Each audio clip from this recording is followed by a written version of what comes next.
So hi everyone, welcome for our small group here. You'll have times to chat, ask questions, and discuss what we're seeing. But just for now, if you could keep your lines muted until then, and feel free to use the chat box or raise your hand if you have something to say.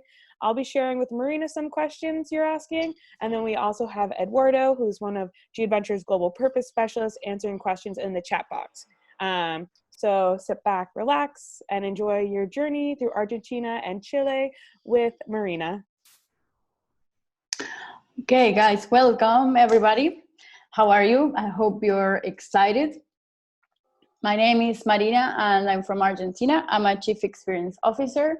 I've been working in G for 4.5 years now, and I work in the Southern Cone. So that includes not only Chile and Argentina, but also Brazil, Uruguay, and Bolivia.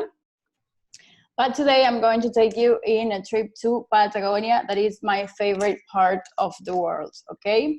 So first of all, thank you, Cass, for their helping me with this live tour. Like she said, I'm going to be doing my presentation and the tour. And I'm not going to be looking at the chat, so if you have any questions, she's going to be helping me with that so I can focus on what I'm saying. And as you know, this is going live, so I hope everything works, but if it doesn't, just know that this is going just right now live. Right now it's 1 p.m. in Argentina, so it's lunchtime. We're going to stop in some of my favorite spots of Patagonia, and also we're going to have some recommendations for food, so I hope you have some snacks and some drinks close to you so you don't get hungry on this virtual tour. And just to explain you how this is going to work, we're going to have different stops along the tour where I'm going to tell you why I like these places, why we visit them, and also I'm a big fan of movies, so I did in some of the stops some recommendations that you can watch at home so you can continue dreaming about these beautiful places, all right? You can hear me well on the other side? Sounds good. Perfect. Yeah. All right, guys. To start on, I'm going to tell you a bit about the region, okay? This is going to be information, but I'm not going to give you all straight away because we have a lot of places to visit. So I'm going to start telling you about what is the surface of the region, and I'm going to use this map that we have right now, okay? We can see here the map of Argentina and Chile. So Patagonia is a region that is shared between both countries. So it's not a different country, it's not a different state or something like that. A lot of people don't know what is really Patagonia, and the truth is that it is a region. And to show you the surface, I'm going to use as a reference, you see this river in my screen? There is a river here called Rio Colorado, like the Red River. So all the surface that you see under this river, all this in the south of both countries is Patagonia. So as you see, it's a huge area if you look in the map. And since we have this great view, I'm going to show you what we can see without being a geologist or anything like that, just our simple eye. As we see, we have some kids joining there. So also maybe for you, it's good to understand what we're looking in the map, okay? So if we see both countries are divided by the Andes range, all right? This huge mountain range that goes along like the spine of South America. And what we see in this map is on the Argentinian side, on the east side of the Andes, we see a lot of brown. That means that in Argentina, we have a lot of flat areas, a lot of steppe, like we call it, and a lot of dry parts where when you're driving along, you see nothing but just brown and dust.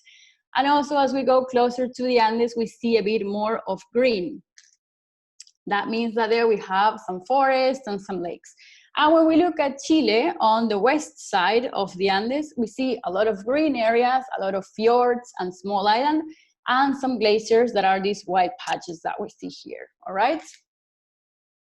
So we're going to do this tour visiting first the north area of Patagonia, visiting Bariloche and crossing the Andes to Chile, to Puerto Varas, and then we're going to go to the very south of the continent, visiting El Chaltén, El Calafate, Torres del Paine, ending in Tierra del Fuego at the end of the world, all right?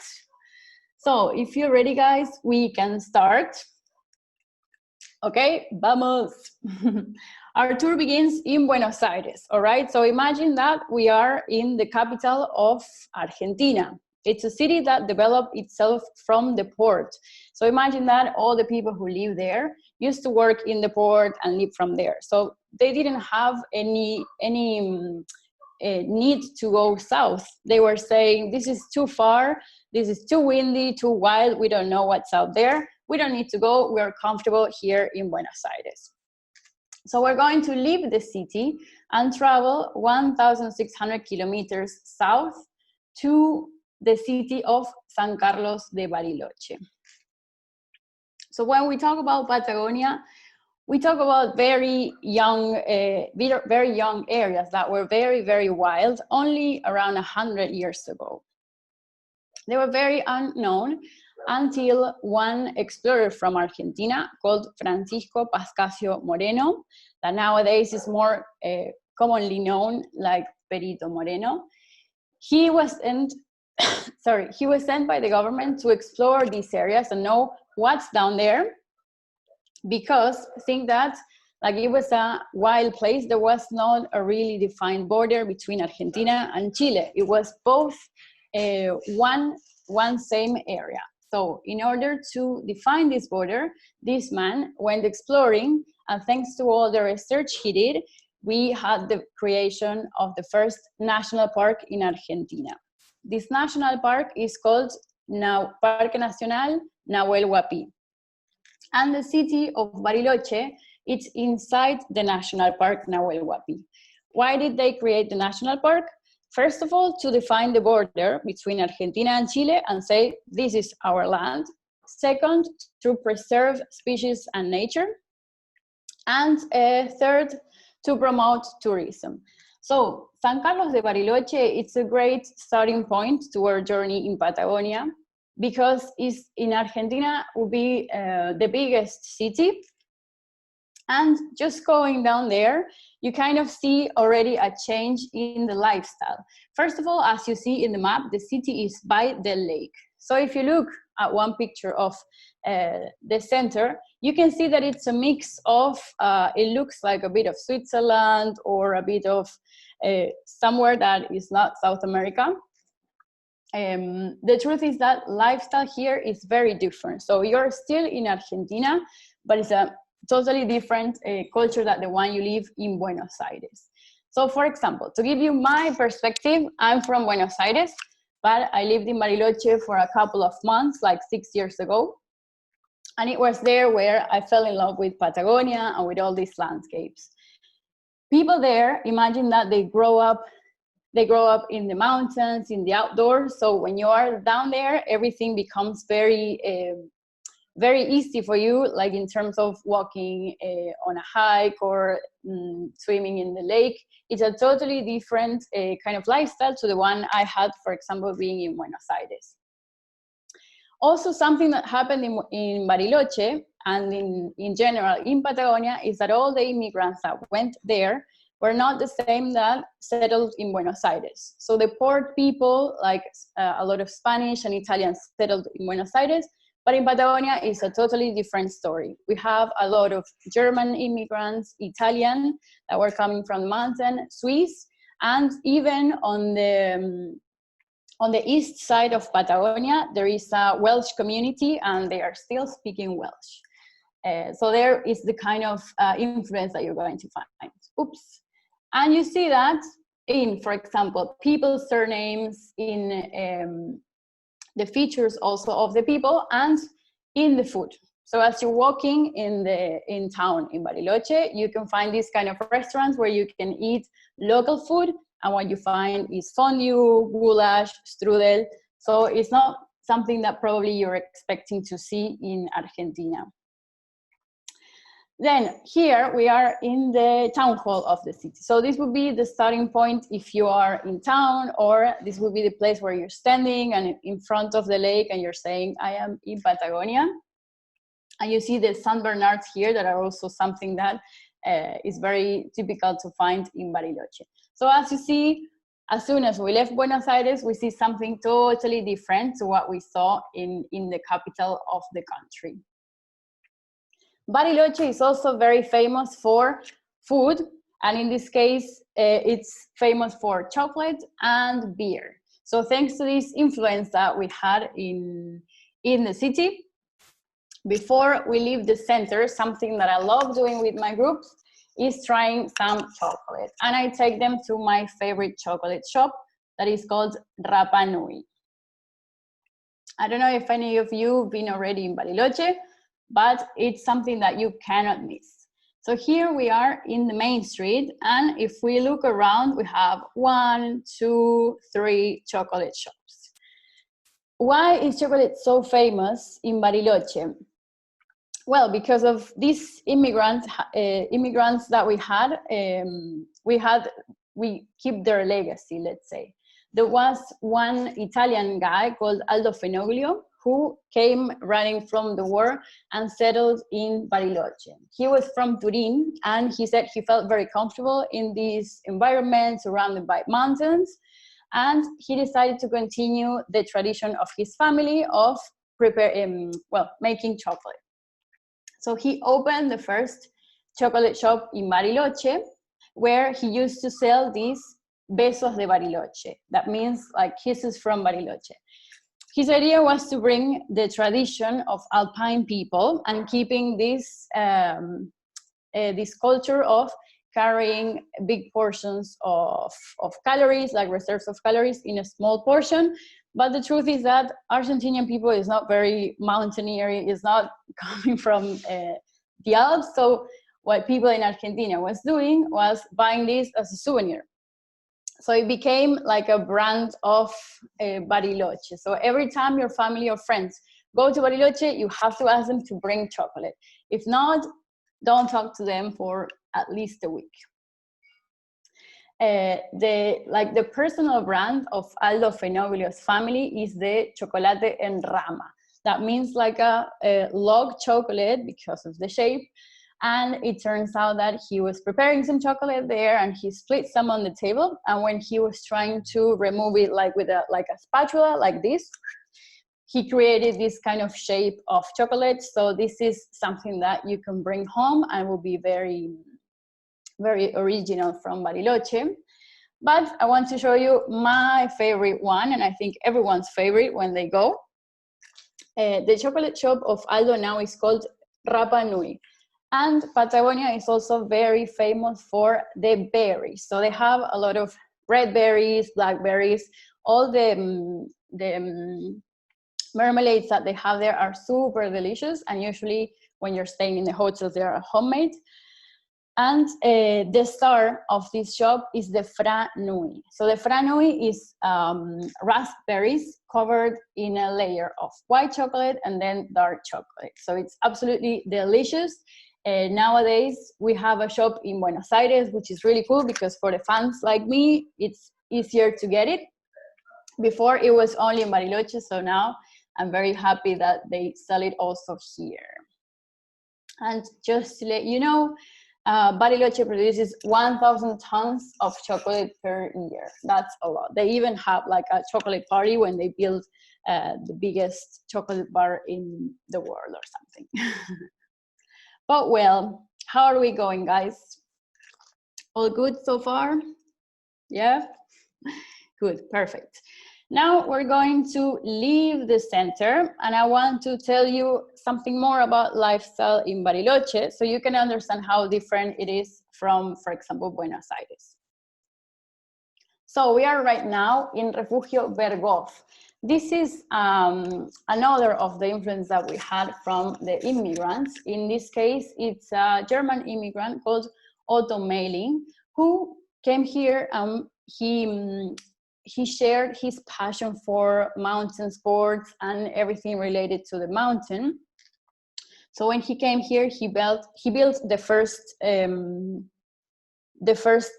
refugio, that is like a refuge in the mountains. So it's a house where you can like stay when you are doing some expeditions around.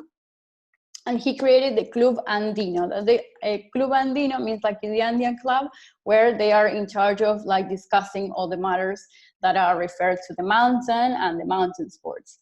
And thanks to his love for mountain sports, in his first refugio, he built a ski school and a ski factory. So thanks to him, South America, well, Bariloche became the first ski destination in South America. So nowadays we get a lot of people from Buenos Aires, for example, coming to ski, but also from Brazil and from other countries around South America. So in Bariloche we have summer season where we do a lot of outdoor activities during the day. And then in winter we have a lot of winter sports. Here is one example of one of the refugios. This one is called Laguna Negra or Black Lagoon. So what I was saying is that, for example, when you grow up here, it's very common. I went hiking on one of these refugios, and there were some kids that they were doing like a school trip there. So it's something that I think it's very, very cool to grow surrounded with. And sometimes I take my groups to this refugio, Berghof, because, well, first of all, it has a great view and they serve good beer. So it's a good way to introduce them to this local culture in Bariloche. Okay, so guys, now we're going to move from the center and go to do some activities. But first I want to know if you have any question or something before we move on. Hey Marina, we did actually just get a question from Don, and he was wondering, do you know what the altitude is in this region? Like in town, you mean? Yes. It's sea level.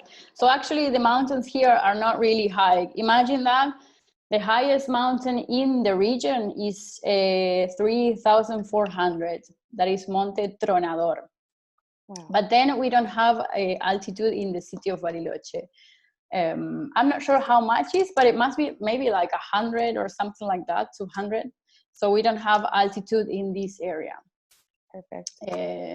Yep. And then there's just a lot of chatter. People are loving the chocolate. I'm definitely interested in exploring this area. So we can jump to the next destination now. All right.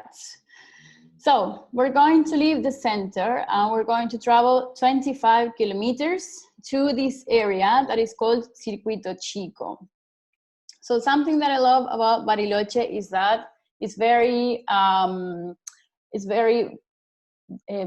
there is a lot of variety. So there is activities for everyone. If you're a person who likes outdoors and enjoys doing sports outside and being active, you have a lot of hikes, and you can do some cycling and some rock climbing, or for example, kayaking. But if you're someone who wants to take it easy, you can just go and grab some chocolate and stay by the lake. There is, along these 25 kilometers that we travel from town to the place where we are now, there is a lot of beaches where you can chill and have a picnic there. So both plans are perfectly fine. I chose this activity as one recommended thing to do in Bariloche because, again, it's very flexible depending on what you want to do. The Circuito Chico, it means a small circuit. So it's a circuit of 27 kilometers that you can do, for example, on a day tour. And in this day tour, you have different stops. So normally you would go with a guide that is going to show you the good spots and telling you about the places you're visiting. Or if you want, you can do it on a bike ride. All right. And there, it's very cool because you can decide where you stop and where you continue. Okay. And what I like about this is because what I like about this tour is that it's a great combination of being in nature with having great views and option to have some local food. So I'm going to show you some of the stops that I think are really cool to do. Okay, our guy now is flying there. All right. as you see, this is a beautiful day in Bariloche. There is a lot of people with just t-shirts, and it looks very sunny and hot. Something very cool also about Patagonia is that during summer you can have daylight until super late. So probably it's 11 p.m. and it's still daylight. So something very important to mention, because it gives you the chance to do a lot of things outside. So this small circuit has some stops that I'm going to show you. And it starts around 20 kilometers from town. So what you can do is take a local bus there. I like doing it like that, and then renting the bikes, all right? So they give you a map and then you manage your time. One of the stops that I like recommending is the Hotel Xiao Xiao. This is a hotel that is super fancy. It's very luxurious. We don't stay here, but it's very cool to check this place. Why? Because look at the view. It's just in the middle of the lake around the mountains, so it's absolutely stunning. Inside the building is very interesting. So if you want to feel fancy, you can stop by there, park your bike and go for a coffee or some tea, and they have some sweet stuff. It's really, really nice. They have a golf field, and it's very, very cool spot to see. And also the architect of this building is the same one who built the town hall in the center and the main church. So it's kind of like the three iconic buildings of Bariloche. Also, if you want, for those who want to have a refresh time, you can do kayak. So what you can do is when you're renting the bike, tell them, I want to do the kayak as well. So you can stop by there and go kayaking around. The water is very cold because it's coming from the mountains and it's snow melting, but it's very clear. So you can see through the water, the stones. It's absolutely relaxing. So I recommend doing the kayaking. And also, since it's beer o'clock somewhere, we have our first stop for beer. For the kids, we have also some juice. And as I was saying, German people had a lot of influence in Patagonia, but mainly in Bariloche. So as you know, Argentina is very popular for the wine, but when we come to Bariloche, it's a totally different story. If you go to a restaurant, you're gonna have wine, but if you go to a brewery, of course, you need to try the different varieties. In Circuito Chico, you can find different options, and I'm going to recommend you here two different ones. One is like a family establishment, and the other is more like a commercial place, okay? So the first one I want to show you is called Cervecería Gilbert. This is owned by a family, and it's very cool because it's kind of like a small business. The son is in charge of the beer, and then the rest of the family is in charge of the food. So this would be the place where your local guy probably would come with their family, or if friends are visiting, they would come here. And what I like about this place is, for example, for locals, if you buy the big bottle of beer, here you can bring it and refill. It's a very friendly environment. And also the food is really good because they prepare their own like smoked food. So you can try smoked wild pig, different pate, different cheese, and everything is smoked. So it's very, very delicious and very special.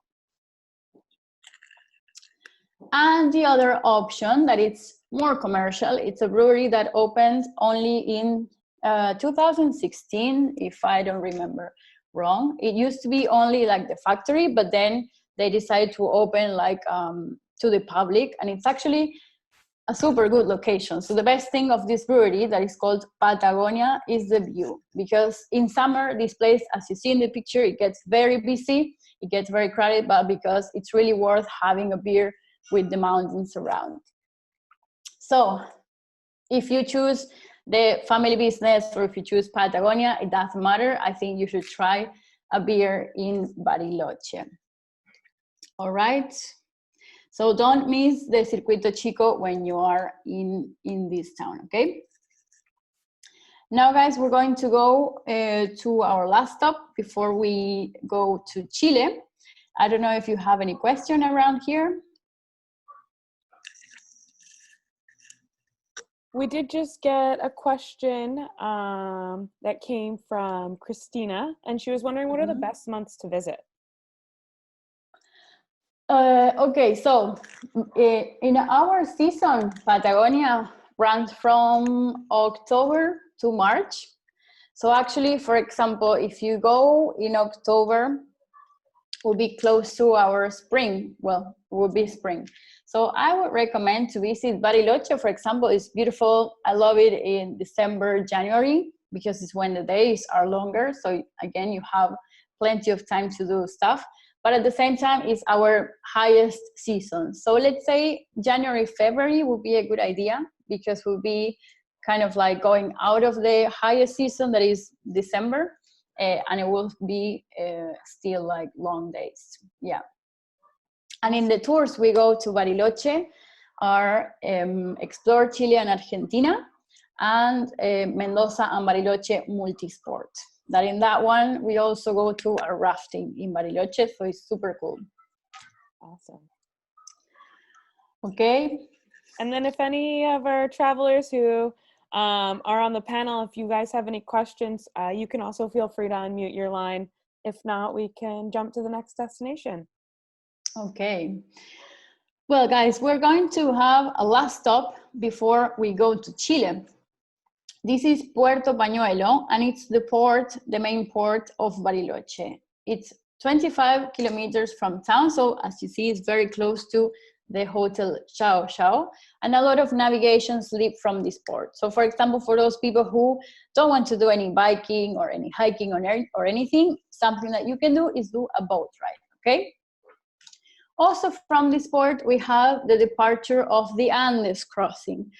So if you think of the Andes range, where we go higher, for example, to Mendoza, the mountains are really high, they're really huge, so it's not really easy to cross them like we do it here. Here, it's easier, but at the same time, it's more special, because to cross the Andes here from Bariloche to Puerto Varas in Chile, we have to cross 180 kilometers, crossing along 3 different lakes. So that makes it absolutely special and stunning. So here in one of our tours called Discover Patagonia, we have the Andes crossing. That actually is not, I wouldn't call it like an excursion, it's not an activity, it's actually an international pass. So people who is traveling and want to go to Chile, doing it here makes it really, really special. So we leave Bariloche, and usually, remember that when we are in the Argentina side, weather is a bit more dry, more stable, but as soon as we start going towards the Andes and we start crossing them, the weather changes a lot. So imagine that normally you would leave Bariloche with this weather, let's say, and then once you start crossing to Chile, you start getting this misty air that it gives a like mystery look. And once we're crossing the lake, do you remember Perito Moreno, the explorer that I told you that helped creating the national parks? Well, his grave or his memorial is in one island that is crossing this lake. So every time the boat passes along it, it honks 3 times to kind of like commemorate him. And as it's an international crossing, we need to do all the immigration tramits, so you need to bring your passport and everything ready. So it's a very, very cool way to do it. If you have a clear day, like my friend David, you can see the Mount Tronador, the mountain that I was telling you that is the highest in the region. That used to be a volcano. If you're not, if you have a day like I had, you won't see it, but anyway, it's a pretty cool landscape. And honestly, like it's only one company doing this Andes crossing. It's quite exclusive. It's very, very special, and it's something you should do if you are around this area. And since we have 11 hours along this journey, it's a good chance to talk about how similar are Argentina and Chile in this part of both countries. Why? Because if you think of Santiago and Buenos Aires, both capitals,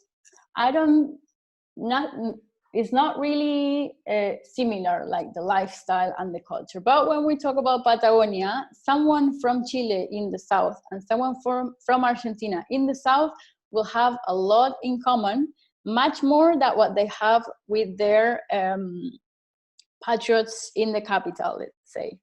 So this Andes crossing is one good example, because like I was telling you about Perito Moreno, who helped creating the national park, he convinced his colleagues on the Chilean side to do the same. So actually Chile has also the first national park as soon as you cross the Andes to Chile.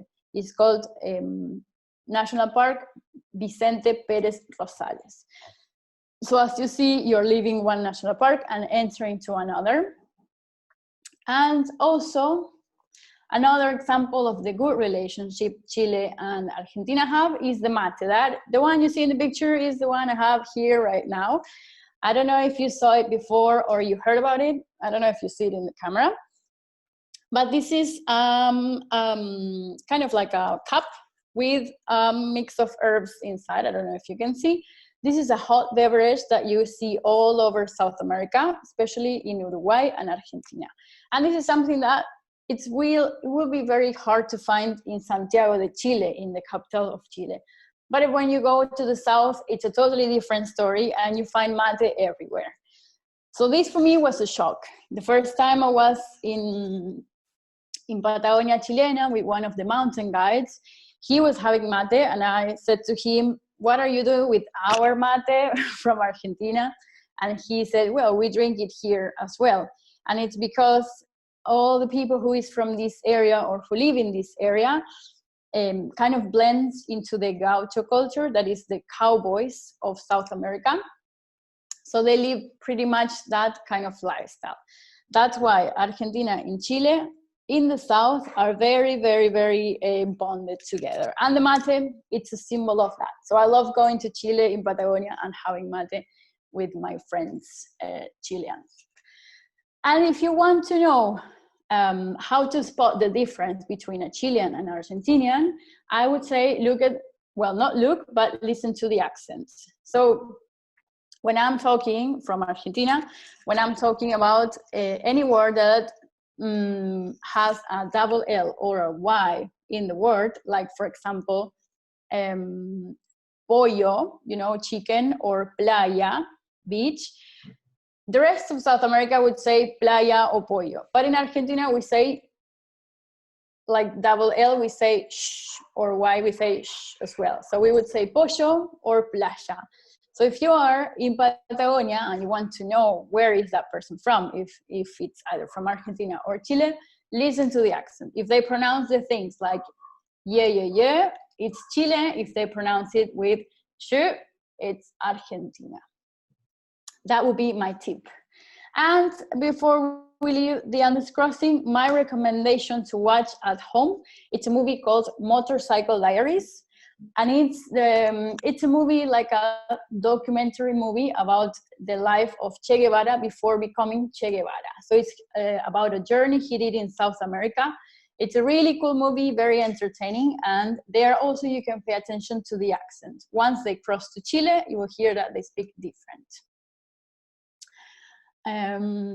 All right, guys, now we're going to, with the Andes crossing, we're finishing with the north part of Patagonia. We're going to leave the Lake District, the humid area of Patagonia Chilena, and we're going to travel 16,000 kilometers more south to go to what I think it is, the star of Patagonia Chilena, that is Torres del Paine National Park. Before we leave the north, do you have any question about what we saw?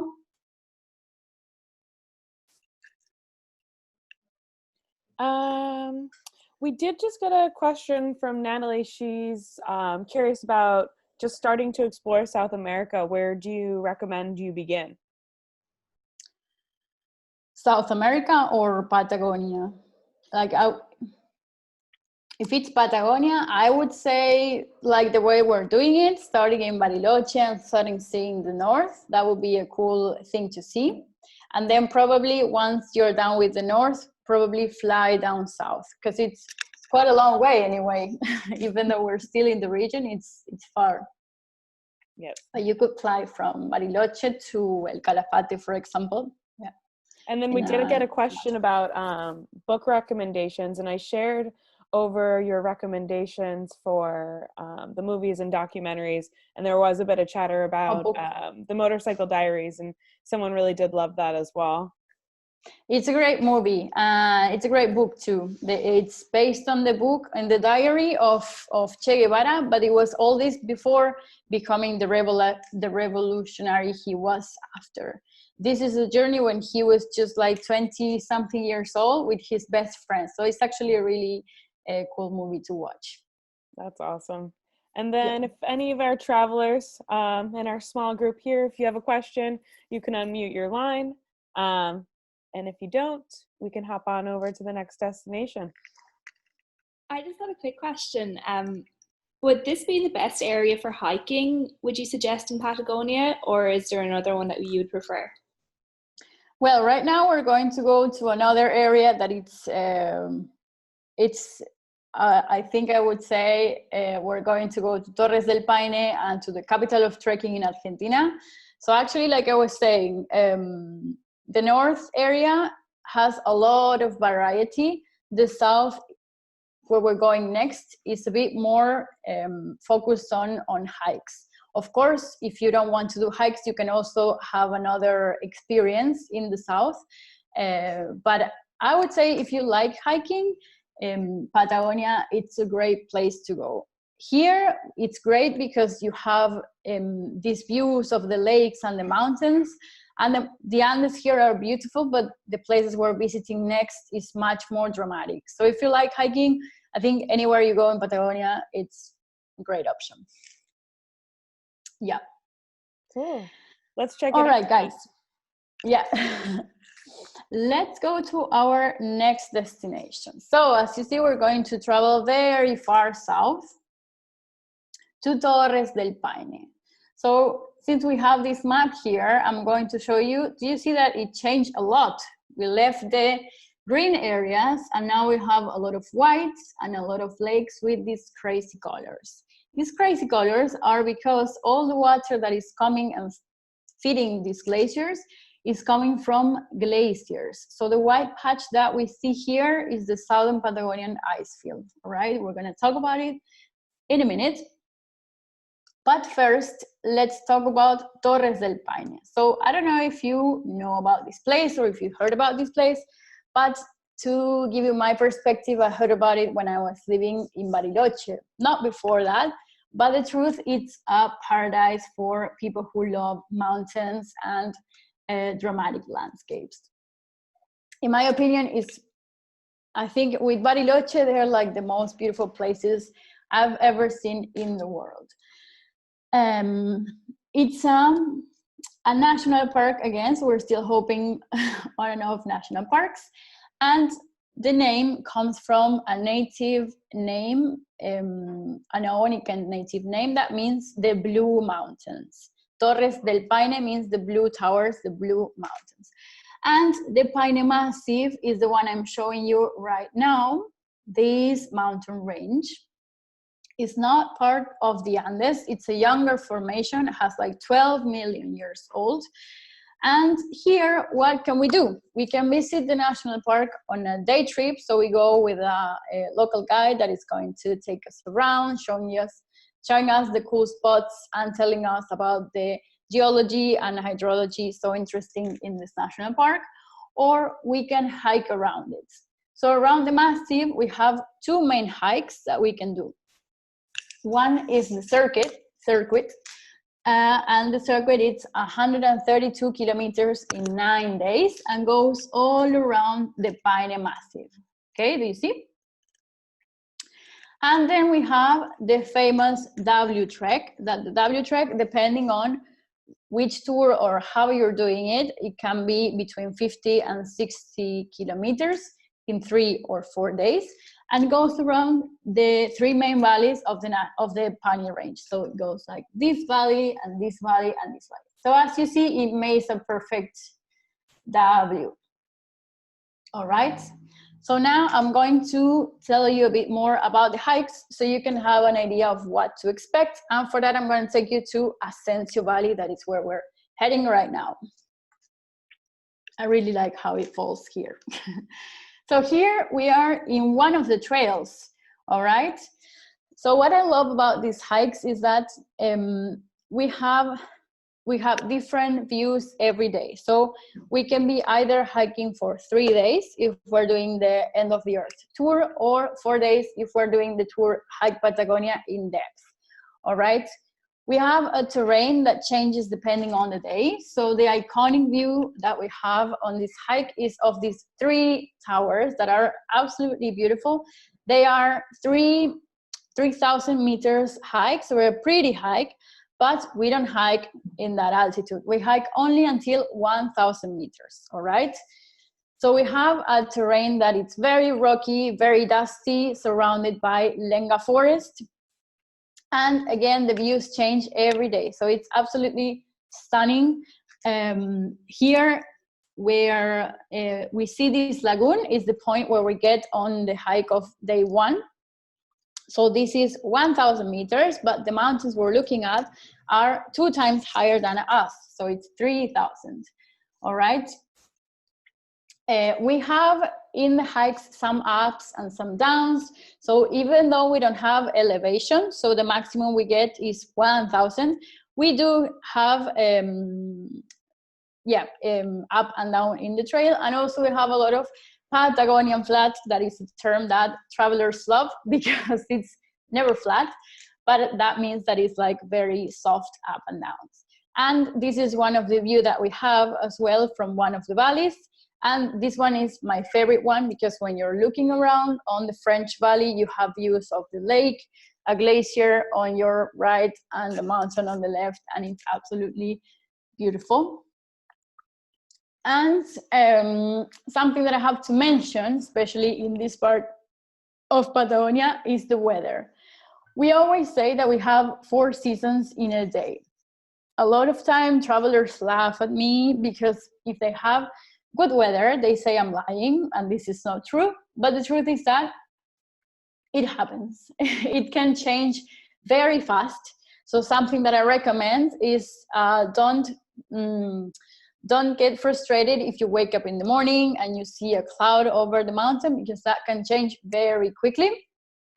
It's crazy, but I think that's one thing that makes Patagonia so special. About how we go to the national park. Normally, we have our base city is Puerto Natales. So we would arrive to Puerto Natales, leave the stuff that we don't need, and come to the national park. We always go with local guides, and they are experts and tell us how to pack. And of course, if you are with your CEO for the rest of the trip, we will give you tips and give you all the information that you need for the hike and for the national park. And something that you need to know is that the wind here is really crazy. So we had, this day, for example, we had 80 kilometers per hour wind, and look at her hair, it was all over the place. And it's not the maximum. The maximum I had was 107 kilometers per hour. And that day, a girl flew away. So we have to always listen to what the guides are saying and what they recommend, also the park rangers, because weather here is nuts, and we never have to underestimate it. Something also to tell you about these hikes is that during the days we're going to be hiking and being active, and then at night we're going to sleep in tents, all right? It's really fun, it's really refreshing. I love sleeping in tents, and they are really comfortable. You don't need to worry about bringing sleeping bag or tent because we provide everything. The same with the food. Normally we sleep in the tents, but we have dinner and breakfast in a refugio, like in a mountain shelter. So it's a building that is very comfortable. There is showers. There is even a bar. So if you want to have a drink with that view, it's also possible. And about what to bring, we will always give you some tips about what to pack in your bag. You don't need a lot because we are always carrying day packs. And then we have a dry bag where we put the stuff that we don't need, and those bags are carried by horses that we always control the weight. So we give you a scale to weigh it the night before we leave. And if I have to tell you how to dress for this hike, my advice would be dress like an onion. So always have layers with you and be prepared. So you can have a base layer, a fleece, a warm jacket, and then a wind jacket. Because again, like Patagonia weather is crazy, we have to always be prepared for a change. And even if the day looks like it's sunny and very hot, we have to be ready. And one advice, if you want to buy something from home or invest in something, would be invest in a good pair of hiking shoes. Why? Because the rest of the things you can buy them, you can rent them once we are in Patagonia, but your hiking shoes will be your partners and the ones that will give you a comfort in these days. That will be number one. And number two, if you want to buy something as well, will be a rain jacket. Because again, like we're hiking 3 to 4 days, it's good to have your body dry. All right, then the rest of the things, rain pants or hiking poles, you can rent them in Puerto Natales, in town before we go. So you don't need to buy them if you don't have them, okay? So overall, guys, about the hike, I know that probably you have a lot of questions, but if you ask me how difficult it is, can I do it? Well, it's very personal.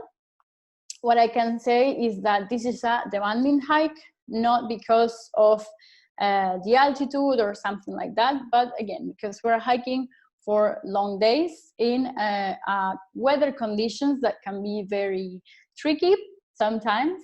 And even though it's not necessary to train for this hike or to practice or something like that, it's important to have an active lifestyle. So if you're a person who doesn't like going on walks or doesn't enjoy nature or sleeping in a tent, probably it's better to do it on a day tour, like in the Discover Patagonia tour. But if you're a person who enjoys nature and likes outdoors and has as an habit to walk once in a while or daily or weekly, that would be good. And also very important, you have to enjoy this kind of activity, okay? So I always say, and a lot of the CEOs agree with this, try to focus not on the ending point, but on the actual hike. That is actually absolutely beautiful. And once people set their minds in this, it makes things very, very enjoyable. And but yeah, that will be more depending on your lifestyle. Okay. And before we leave the park, I want to show you some of the wildlife that you can get to see in Torres del Paine. These are pumas, and it's actually a family that we've been seeing a lot the last season. So honestly, how easy is to see these animals? It is a lottery. We never know when we're going to see them. The only thing that I can tell you is that the guides and the drivers are super trained in where to look or how to spot them. This picture, for example, was taken by one of my friends, Valentina, traveler, and it was Valentina's first time in the national park. So imagine if you go for the first time to the national park and you see 5 pumas. She thought this was going to happen all the time, but actually that was the only time she saw them. In my experience, I worked 3 seasons in Patagonia, and the first season, I think I saw 1. The second, I saw 2. And my last season, I have been seeing them a lot of times.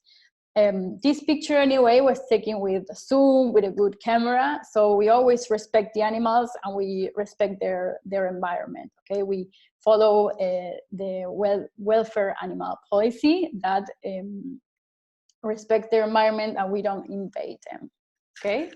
But they're super cute.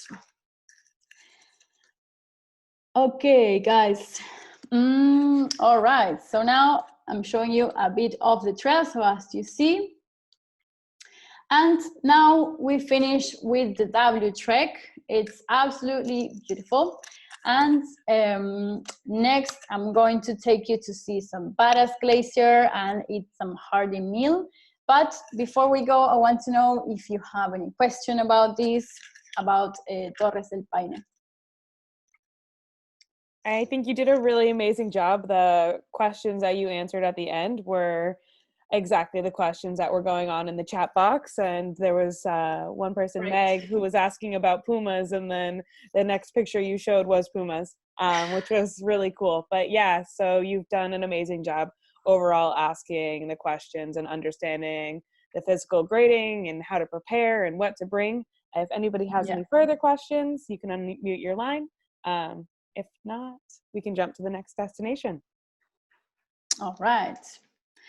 Okay, guys, so we're going to leave this beautiful place and we'll say bye to Chile, and we're going to go back to Argentina because I miss my country. And we are right now in the town of El Calafate. I'm going to zoom out again so you can have a look at how the landscape looks here. So we are very close now to the white patch. That is the southern Patagonian ice fields. This ice field is the third biggest mass of ice in the world after Antarctica and Greenland. So it's a huge reservoir of sweet water.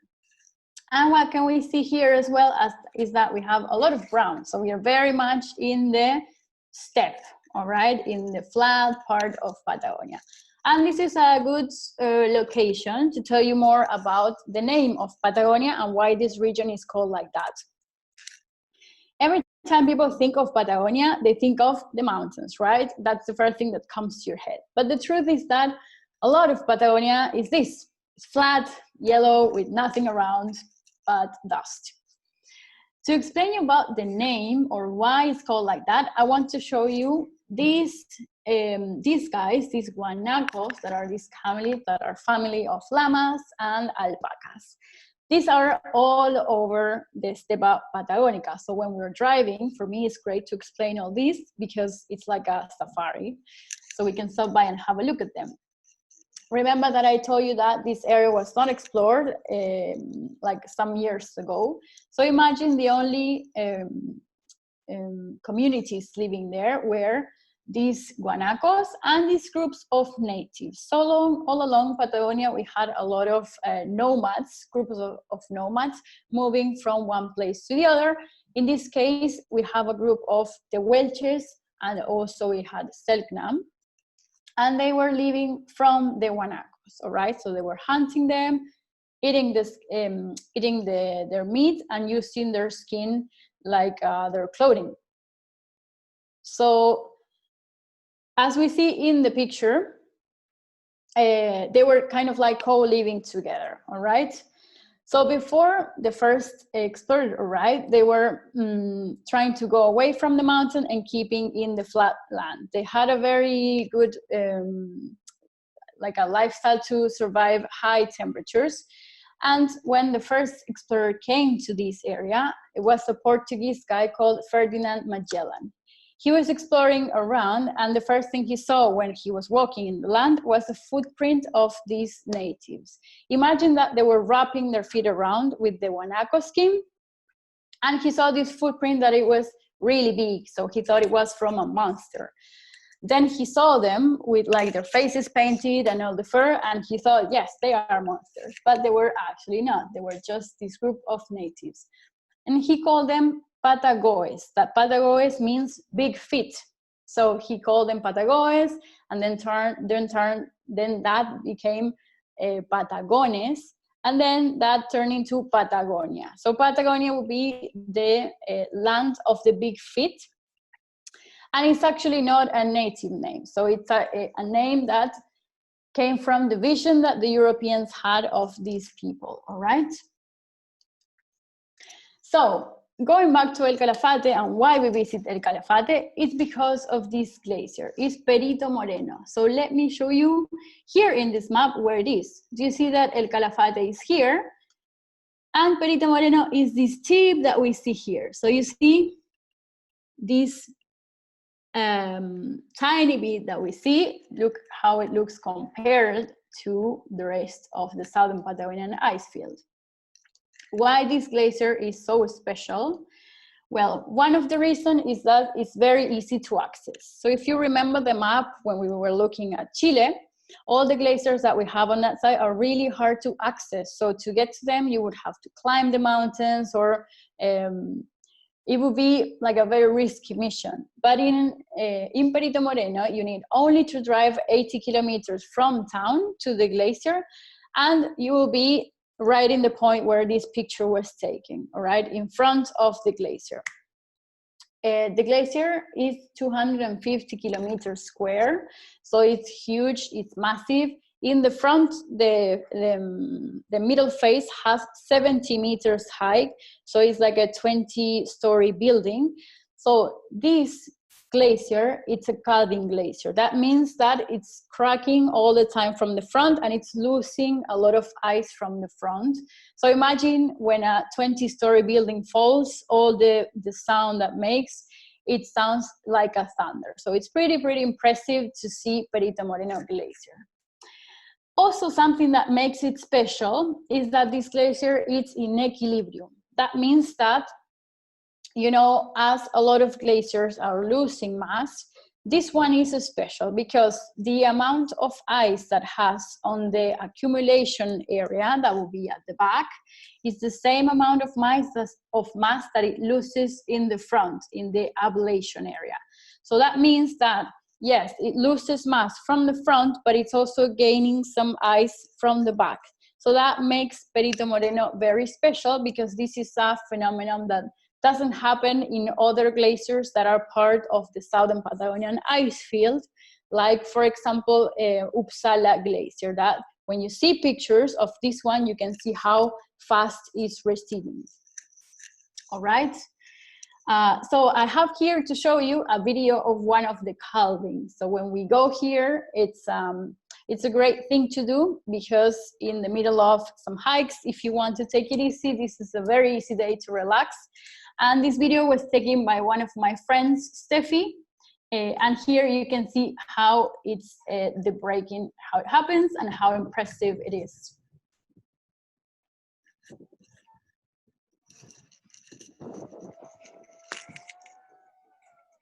People scream a lot.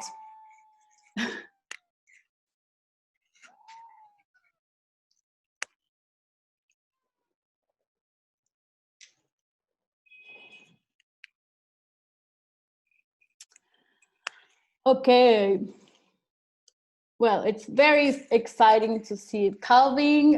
Depending on the day, you're going to see more or less action, but we always are paying attention to see what's going on. All the tours that go to Patagonia visit Perito Moreno Glacier. So even in Discover Patagonia, Hike Patagonia in Depth, or End of the Earth, we visit the glacier. And it's unique. And here we are with my group in a boat, right? That also, it's an optional activity that you can do. And from there you have a view from the lake level. So it's kind of another perspective, because in the walks, you are going to be kind of like in a higher level, but here you are on the lake level. So it's pretty cool. Okay, so guys, maybe you're hungry by this time. So something that I like doing after the visit to the glacier is taking my groups for a nice and hearty meal. In Gadventures, we like to keeping it local and supporting small restaurants and people with small business. We don't like going to like massive places. So something that you have to try when you are in Patagonia in this part is lamb. So we have something called Patagonian Lamb, and it's a lamb that they cook for 4 hours. So it makes it super tender, so tender that you don't need a knife. You only can eat it with your fork. This is Gabo, a friend that was introduced by one of my local guides, friend Cecilia. He has a small restaurant that actually is his house.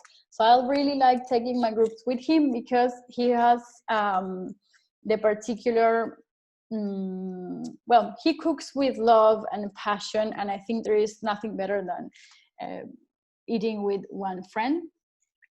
Here is his small restaurant. It's called Rancho Aparte. As you see, it's this tiny house. He has a lot of dogs. He's a lovely person. And here we have a picture of the braised lamb that I was telling you. And up here we have another option, because maybe you don't want to try it braised, but you're going to find it in a stew or in a goulash in a lot of different ways. And in this case, I was here with the group for Thanksgiving. So we were thinking what to prepare. And in Argentina, we don't celebrate Thanksgiving. So what we did was like a Patagonian version with some pumpkin and with like a lamb stew inside. And it was absolutely delicious. So I really like going to visit Gabo and having dinner at his restaurant. It's only for 16 people, so it's very, very kind of like exclusive. You just need to ask your CEO and talk to Gabo and prepare something nice. So, well, something to mention, guys, as well. A lot of our food in Argentina is meat-based, right? If you are vegetarian or if you don't eat meat, don't worry, because especially Patagonia is very friendly with vegetarian and vegan. So in my groups, I always have people who don't eat meat, and it's never a problem. So don't leave it outside of your bucket list just because of that. All right, all good.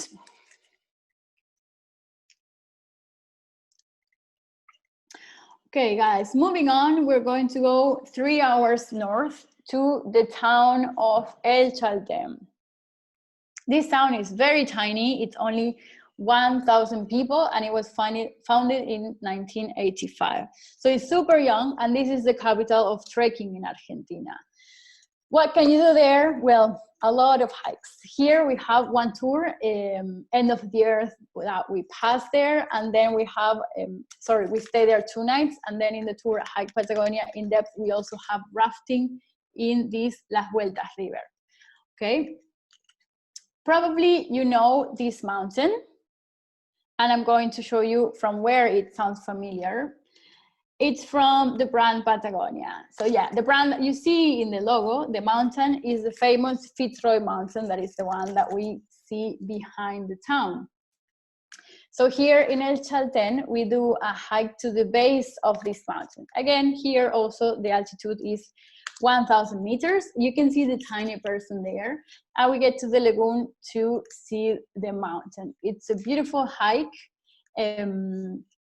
It's 20 kilometers round trip, and we get to see the lagoon.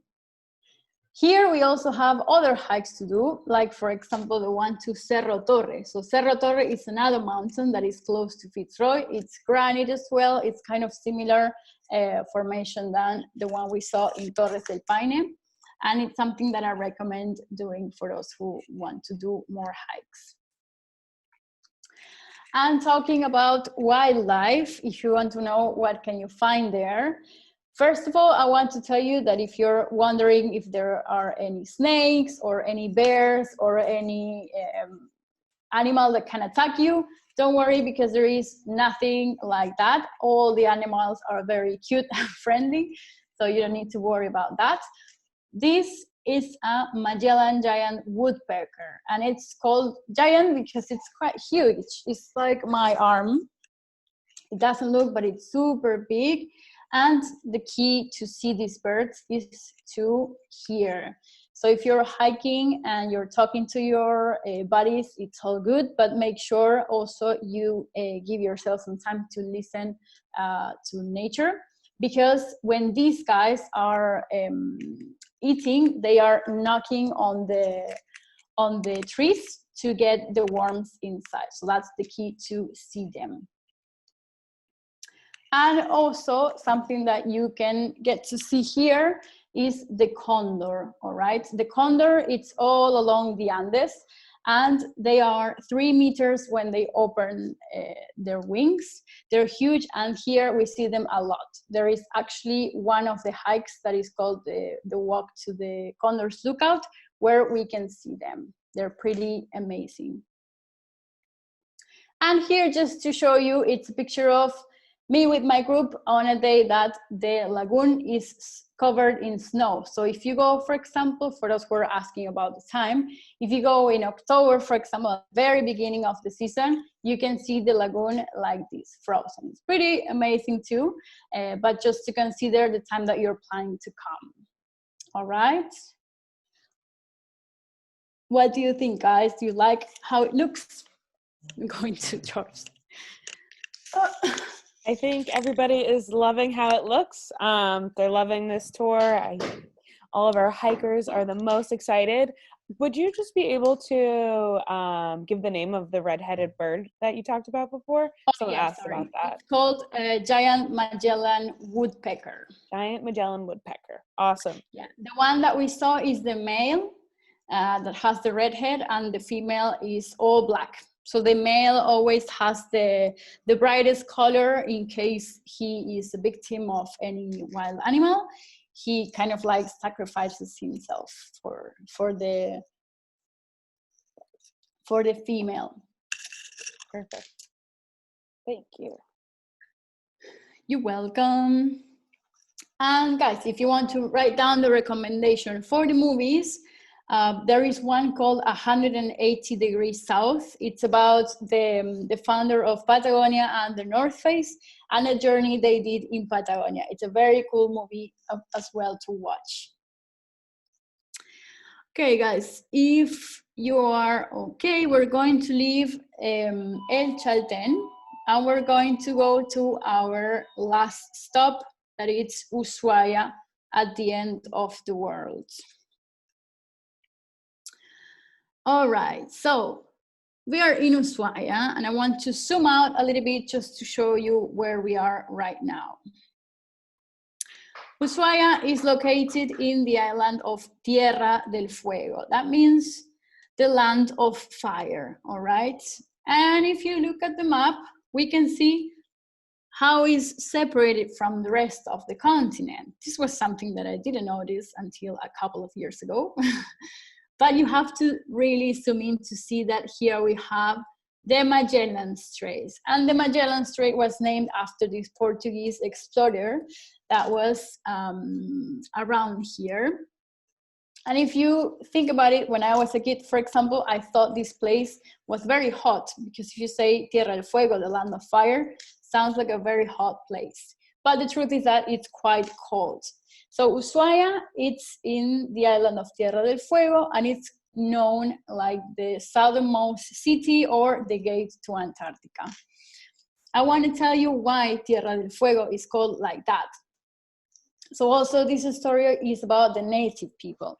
In this case, they were not hunting animals in the land, but they were moving around in canoes. These natives were called chaganes or chamanas, and they were moving around in their canoes, in this case, eating animals from the sea. So maybe sea lions and whales, for example. In this case, there is a huemul, but it's not a sea animal. And they had always in their canoes fire to keep themselves warm. So when Magellan was exploring around, he saw the land and he saw a lot of fire in the land, and he thought the land was on fire, and he called it Tierra del Fuego. But the truth is that it was these natives that were with their canoes trying to keep themselves warm. Nowadays, Ushuaia is a port city where a lot of people stop by when they're going to Antarctica.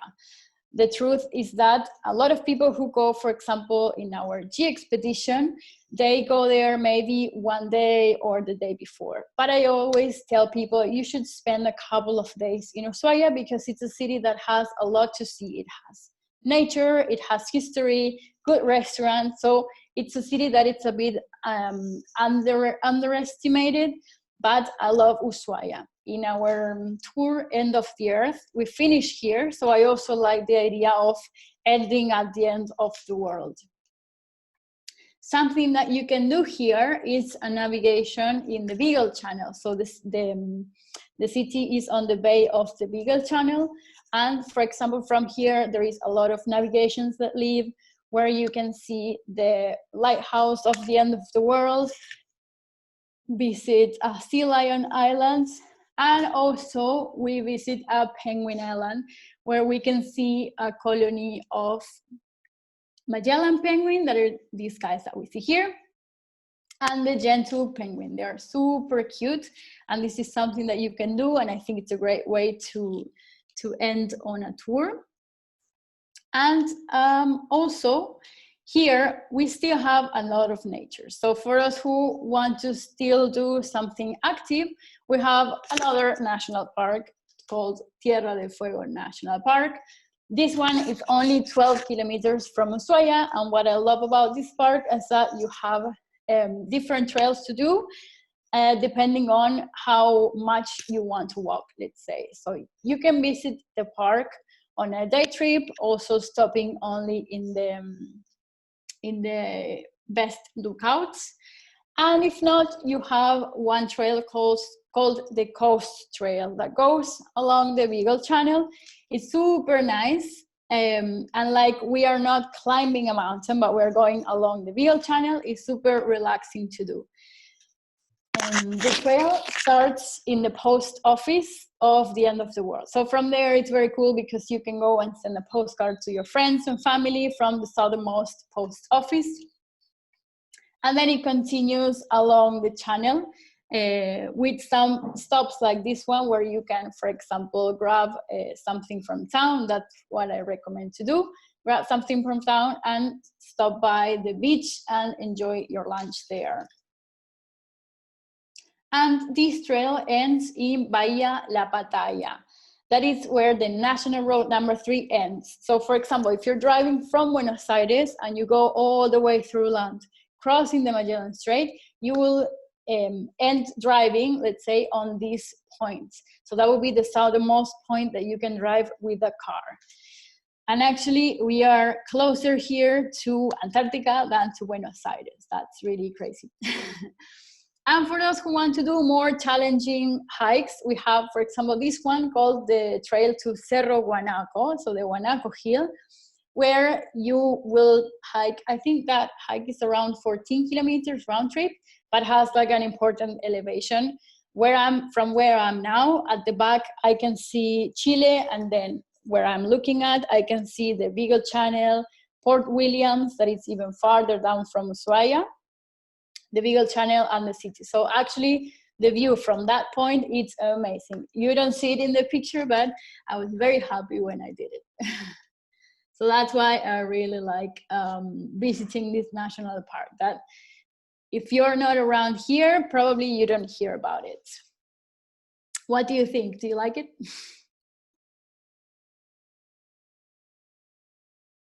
Definitely. All right, guys, and since we are at the end of the world, we're going to see what people eat here that is different to what we saw in El Calafate or Bariloche. So Ushuaia is very famous for seafood, okay? And the star here is the king crab. So you can see when you're walking in the main street, a lot of restaurants with king crab. But my favorite place to go is called El Viejo Marino, like the old Marino. This is a family of fishermen who own this small restaurant. That is very basic, but the food is has very good price. The quality is amazing, and I think it's a place that you have to visit when you are in Ushuaia. You can actually choose the king crab that you want, or if you don't want to eat it like that, if you don't like the idea, probably you can eat it like this plate that is like a king crab parmigiana or something like that, and blend it with some white wine. That since we left the land of beer, we can enjoy some Argentinian wine with your king crab. As you see, the place is super simple. Like the decoration, it's very, not very fancy, but I think that's what makes the best places to go. And my tip would be, make sure you go early because they open at 7, and I think at 6 something there is already a line outside. So what I do, I always go first and tell my group to come like 10 minutes before, and then everyone hates me because I'm there waiting for 16 people, but it's worth going. You have also some place with shrimp and a lot of risottos and all that. So absolutely can't miss. El Viejo Marino. And we're going to end with some sweet stuff in a place called Ramos Generales. So also in the city, there is this coffee museum bakery that I like going as well. It's called Almacén de Ramos Generales. That is a name that stores had, for example, when my grandma was around, and were stores that were mainly in the countryside. There were stores where you could buy almost everything on bulk. So you could buy from food to tools to maybe some perfume or something like that. Usually they had these wooden shelves all over the store, and you could say, I want this, I want that, and just get it. So this place is very cool. Sometimes there is like a piano back here. There is people playing some live music. And you can have lunch or buy some snacks there. It's a really cool place. What I recommend to eat here is a submarino. So this is something very simple. It's very hot chocolate, very hot milk, sorry, with the chocolate bar inside. So you have to mix it, and it blends, and it's absolutely really delicious. I also think that Ushuaia usually has kind of like cozy vibe going to this place. So it's something great to do, for example, after you do the navigation or after you visit the national park. And what can you eat your submarino with? With an alfajor. So the alfajor is something sweet that you're going to find all over Argentina, and has it's made with 2 cookies and with dulce de leche in the middle. And then it's all covered in dark chocolate. That makes the perfect snack, the alfajor. That's also a souvenir that you can bring back home. And the dulce de leche, once you try it, you will become addicted to it. So be careful with that. And that, guys, was my last recommendation for the south of the southern Patagonia. And well, I hope you enjoyed this tour, and now you have more one idea of you can find here, and that hopefully when we can travel soon, I can see you here in real face-to-face. That was amazing. Thank you so much, Marina. I know for myself, as a region that I haven't traveled to, I've walked away with greater understanding and inspiration. And while we may not be traveling now, it is going towards the top of my bucket list going forward.